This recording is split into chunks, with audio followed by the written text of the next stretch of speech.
listening पल पलको साथी radio इन्द्रेणी FM 92.4 megahertz 92.4 megahertz 92.4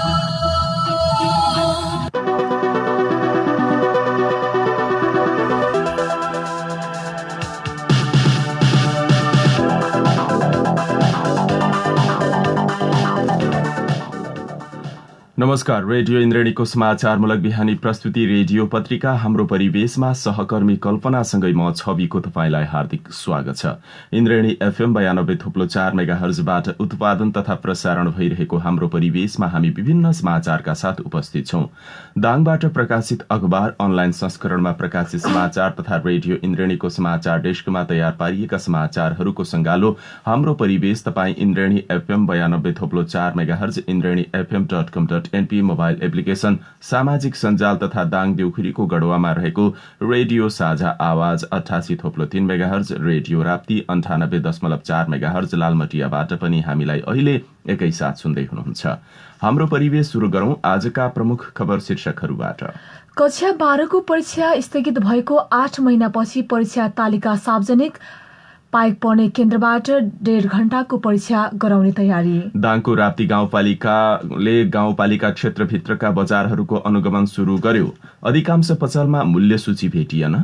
समर्थन मूल्यमा धान किन्ने सहकारीलाई प्रति क्विन्टल 112 रुपियाँ अनुदान दिने सरकारको निर्णय। रुकुम पश्चिमका 90% घरधुरीमा यसै वर्ष विद्युत विस्तार गरिने। र दाङमा हिजो थप 28 जनामा कोरोना संक्रमण पुष्टि, जिल्लामा सक्रिय संक्रमितको संख्या 600 नाघ्यो। आज हामीलाई दाङबाट प्रकाशित हुने दैनिक पत्रिका युगबोध गोरक्ष गणतन्त्र, राप्ती पोस्ट दैनिक पत्रिका स्टुडियोमा प्राप्त छ। पत्र पत्रिकाले छापेका समाचार र रेडियो इन्द्रेणीकै समाचार डेस्कमा रहेका समाचार हाम्रो परिवेशमा रहनेछ। सुरुमा लागौं पत्र पत्रिकाले छापेका समाचार र समाचार शीर्षकतर्फ। आजको राप्ती पोस्ट दैनिकले कोरोनाका कारण दशैंको चहल पहलमा कमी शीर्षकको समाचार प्रमुखताका साथ प्रकाशित गर्दा अन्य शीर्षकका समाचार पनि छापेको छ। हराए तालचरी, सुनिएनन् मालश्री शीर्षकको समाचार प्रकाशित गर्दा काठमाडौँमा विशाल खुला क्षेत्र, राष्ट्रपति भण्डारी 800 खसी बोका काठमाडौँ पठाइयो। दाङबाट खसी बोका पठाएको सम्बन्धी समाचार प्रकाशित गरेको छ भने नयाँ युगबोध दैनिकले आजको अङ्कमा दाङमा खाद्यले किन्यो 1000 खसी बोका, चाडपर्व नजिकैसँगै संक्रमण उच्च, मृतकको संख्या पनि अधिक, एकै दिन 26 जनाको निधन शीर्षकको समाचार प्रकाशित गरेको छ भने अन्य शीर्षकका समाचार पनि प्रकाशित गरेको छ। आश्रमको जग्गा जोत्दा बित्यो किसानको 3 पुस्ता, जग्गाको व्यवस्थापन छैन, गाई भैँसी भोकै ऋणमा आश्रम शीर्षकको समाचार पनि अर्को प्रकाशित गरेको छ। गणतन्त्र दैनिकले यो समाचार अरू पत्र पत्रिकामा पनि छापिएको छ। सुरुमा लागौं हामी बजार अनुगमन सुशासनतर्फ। यी शीर्षक सहितका समाचार पत्र पत्रिकाले छापे पनि आजको इन्द्रेणी न्यूज डेस्कबाट हामीले यो समाचार लिएका छौं। समाचारमा सल्यानको कपुरकोट प्रहरीले अवैध मदिरा बरामद गरी नष्ट गरेको छ। यही समाचार पहिलो बनाएका छौं। सल्यान प्रहरीले कपुरकोट बजार क्षेत्रबाट अवैध मदिरा बरामद गरी नष्ट गरेको छ। प्रहरी चौकी कपुरकोटबाट खटेको प्रहरी टोलीले घरेलु मदिरा बनाउन प्रयोग हुने कच्चा पदार्थ र भाडा बरामद गरेको हो। कपुरकोट बजार क्षेत्रका विभिन्न होटलमा बिक्रीका लागि लुकाई छिपाई राखेको घरेलु मदिरा 105 लिटर, मदिरा बनाउनका लागि तयार पारेको कच्चा पदार्थ 185 लिटर र मदिरा बनाउने भाडा 3 सेट बरामद गरेको प्रहरी चौकी कपुरकोटका इन्चार्ज जनक बहादुर भण्डारीले जानकारी दिनुभएको छ। मदिरा बरामद पश्चात एकपटकलाई सचेत गराएर छाडेको र आगामी दिनमा सोही कार्य दोहोऱ्याएमा कड़ा कारबाही गर्ने चेतावनी दिएको उहाँले बताउनु भएको छ। बरामद गरेको मदिरा जनप्रतिनिधि, पत्रकार, उद्योग वाणिज्य संघका प्रतिनिधि, स्थानीय व्यापारी लगायतको रोहबरमा कपुरकोट 3 स्थित डम्पिङ साइटमा नष्ट गरेको इन्चार्ज भण्डारीले बताउनु भएको छ। पर्व लक्षित बजार अनुगमन भइरहँदा दाङमा विभिन्न पालिकाहरूले पनि अनुगमन शुरू गरेका छन्। लामो समयको लकडाउनका कारण व्यापार व्यवसाय बन्द रहेको अवस्थामा नियमित बजार अनुगमन हुन नसकेको यो बेला दशैंको मुखमा आएर यसरी बजार अनुगमन गर्दा अधिकांश पसल व्यवसाय तथा खाद्य वस्तुहरूको अनुगमन शुरू भएको छ। हिजो राप्ती गाउँपालिकाको गाउँपालिका क्षेत्रभित्रका बजारहरूको अनुगमन पनि भएको छ। दशैं तिहार जस्ता महत्वपूर्ण चाडपर्वका समयमा हुन सक्ने कालो बजारी तथा कृत्रिम अभाव र कोरोना महामारीका बेला अपनाइने स्वास्थ्य सुरक्षा मापदण्ड पालना भए नभएको विषयमा अनुगमन भएको छ।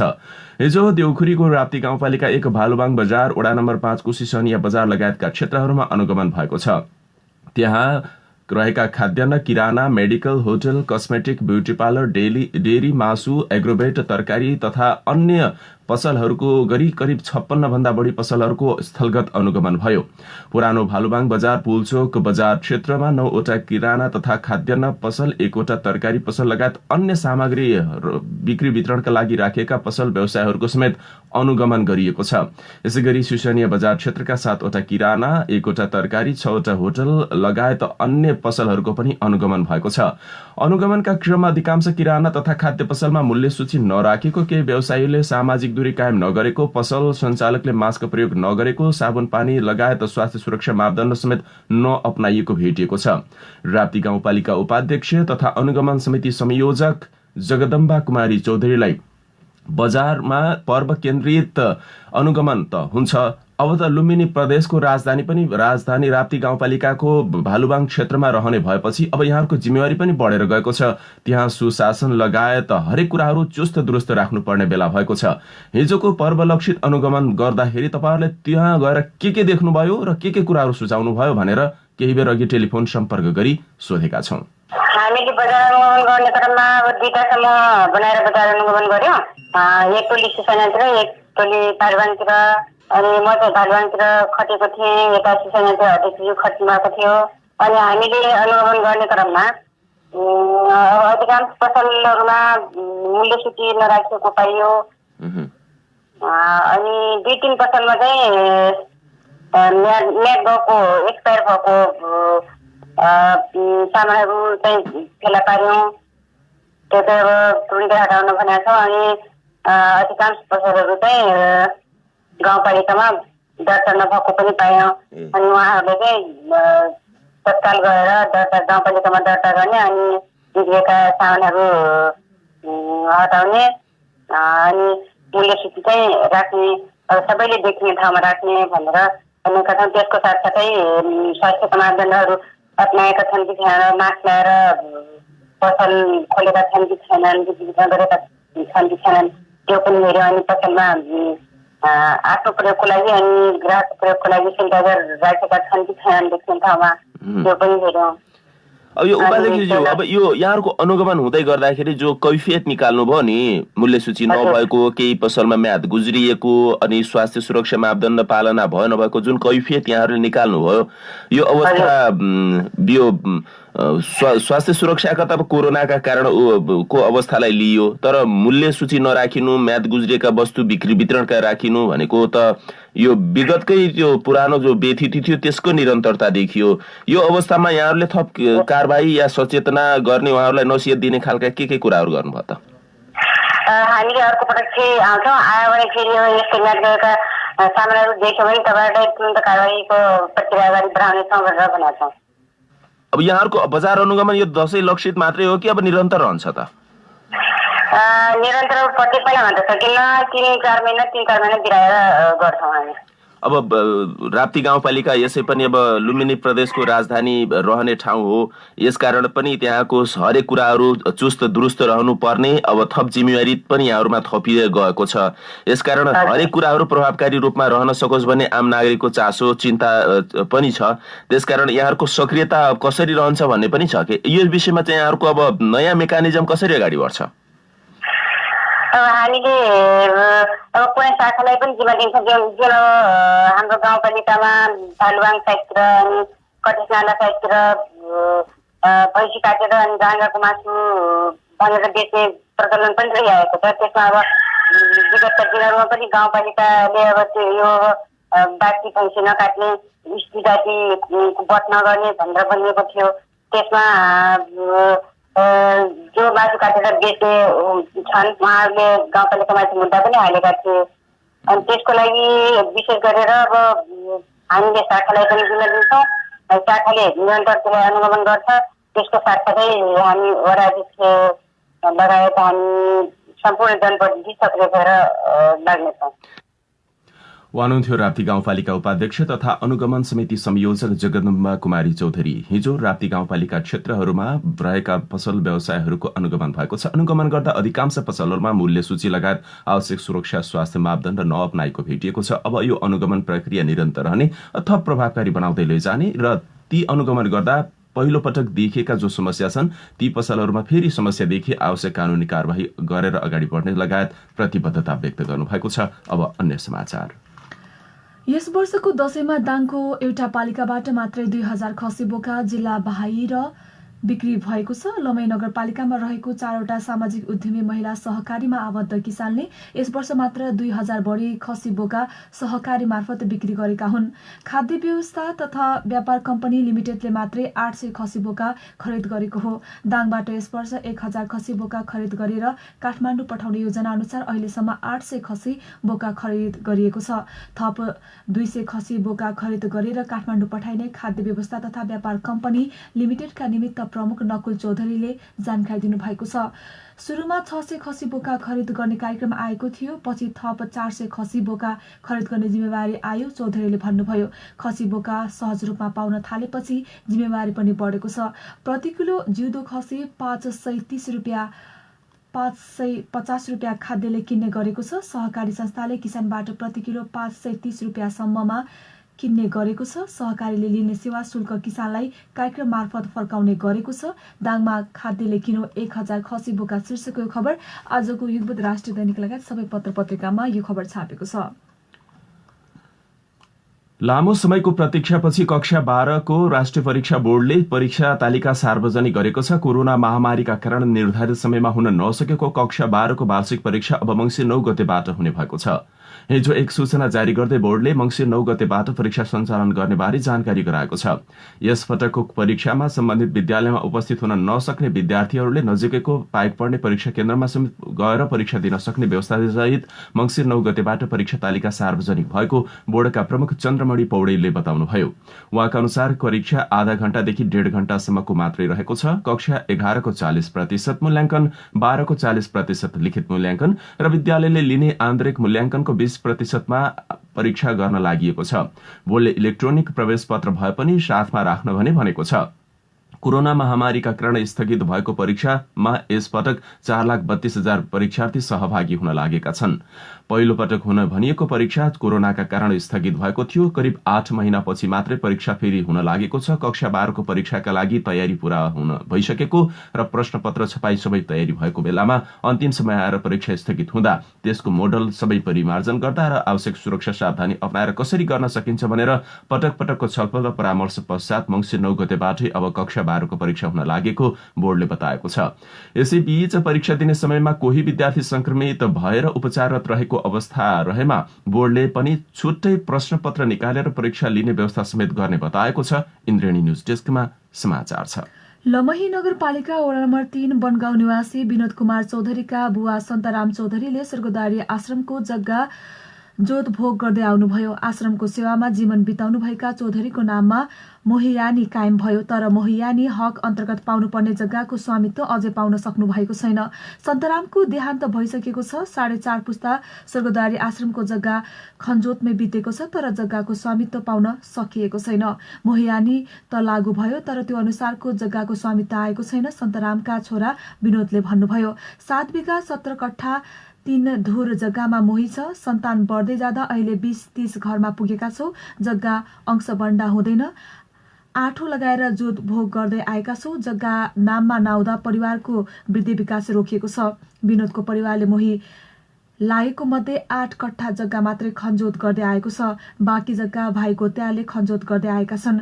मोही कायम गर्दा जग्गा छुटेको दाबी सन्तरामको छोराको रहेको छ। मोही दाबी गर्दा जग्गा नै छोडिदिए, अहिले त्यही छुट जग्गा आश्रमले छोड्न हामीहरूलाई दबाब दिइरहेको छ। विनोदले भन्नुभयो, न हामीले मोहीको हक अन्तर्गत जग्गाको स्वामित्व पाएका छौं, न त छुट जग्गामा मोही कायम भएको छ। 9 बिघा जग्गा छुट जग्गा थियो, जसमध्ये विनोदले 1 बिघा 18 कट्ठा खनजोत गर्दै आउनु भएको छ।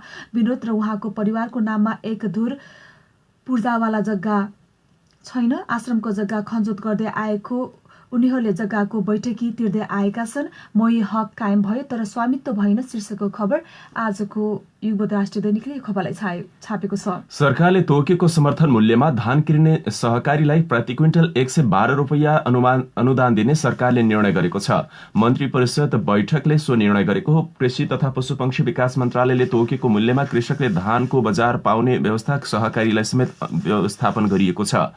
कृषि उत्पादन तथा कृषकको हितमा यो महत्वपूर्ण निर्णय हुने बताइएको छ।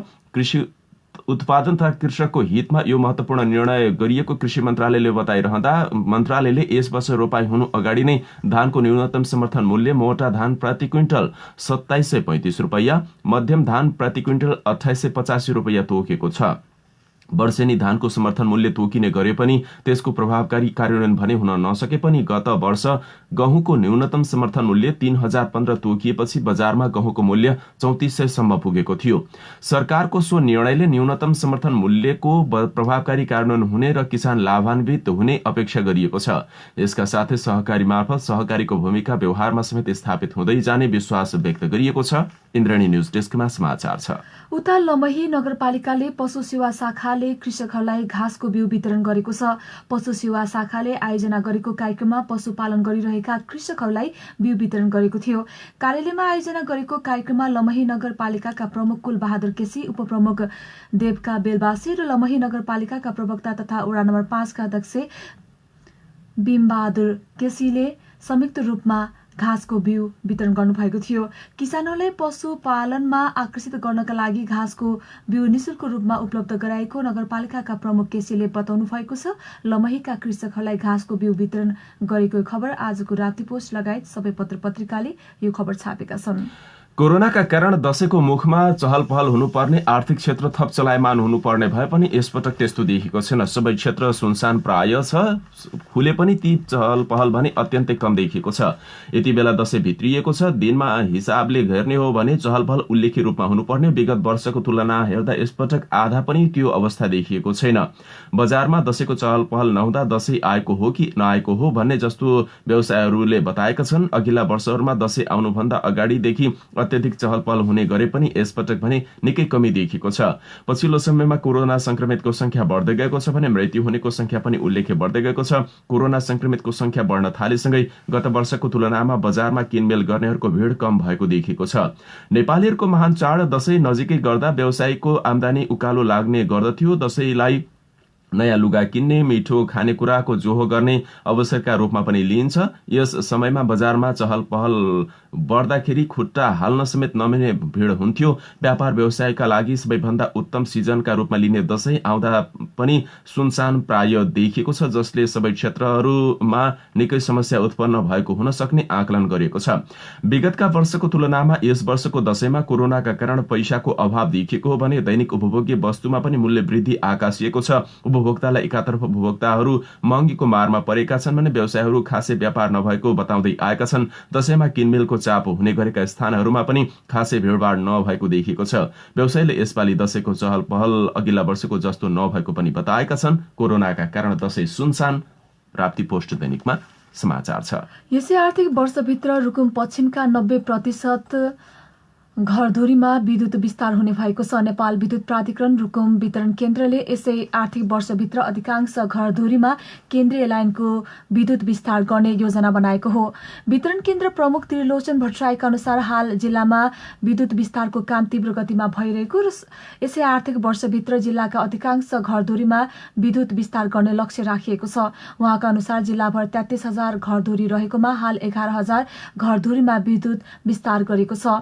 कार्यालयका अनुसार हाल जिल्लाको 8 बिस्कोट नगरपालिका बाहेक अन्य स्थानीय तहका अधिकांश वडामा विद्युत विस्तार गरेको छ। जस अनुसार मुसिकोट नगरपालिकामा 90%, चोरजहारी नगरपालिकामा 60% र बाफीकोट गाउँपालिकामा 90% घरधुरीमा विद्युतको पहुँच पुगेको छ। त्यस्तै सानी भेरी गाउँपालिकामा 30% र त्रिवेणी गाउँपालिकामा 60% घरधुरीमा विद्युत विस्तार भइरहेको र बाँकी काम तीव्र गतिमा भइरहेको छ। वर्तमान सरकारद्वारा प्रतिबन्धित नेत्रविक्रम चन्द विप्लव नेतृत्व नेपाल कम्युनिष्ट पार्टीले सरकार विरुद्ध विरोध प्रदर्शन गर्ने तयारी गरेको बताएको छ। कार्तिक 15 गतेदेखि देशव्यापी रूपमा विभिन्न विरोध कार्यक्रमको घोषणा सो पार्टीले गरेको हो। 3 दिनका विरोध कार्यक्रमहरू अन्तर्गत कार्तिक 15 गते कोण सभा गर्ने, 17 गते पर्चा वितरण, 20 गते विरोध जुलुस निकाल्ने विप्लवले बताएको छ। हिजो विज्ञप्ति जारी गर्दै सरकारले कोरोना भाइरसको परीक्षण र उपचार निशुल्क गर्नुपर्ने अवस्थामा सरकारले त्योबाट पन्छिनुलाई निकृष्ट र अमानवीय कार्य समेत भनेको छ। विप्लव नेतृत्वको नेपाल कम्युनिष्ट पार्टीले